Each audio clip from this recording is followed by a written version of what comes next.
यो चाहिँ के को भन्दा चाहिँ नि WhatsAppमा अहिले चलिरहेको भाइरल पेनको बारेमा तपाईहरुसँग र यो पेन चाहिँ के भन्दा रहेछ भोइस मेसेजसँग आउँदो रहेछ। यो पेन जतासुकै फ्याँकेको भेट्छ त्यो नटिप्नु, बम जस्तो पड्केर त्यो फोटोहरु पनि हालेको छ है, हातहरु चुट्टेको, चोट लागेको।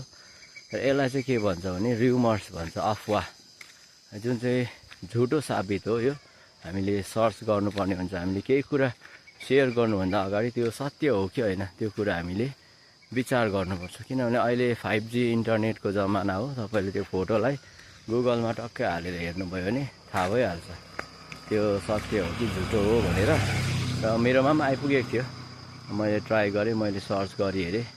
त्यो त एउटा पेन रहेछ, त्यो बेसी काठ खोप्नुको लागि चलाउने एउटा हतियार रहेछ। त्यो हेर्दाखेरि ग्रेनेड जस्तै देख्छ, ग्रेनेड क्लिक पेन भनेर पनि भन्दो रहेछ।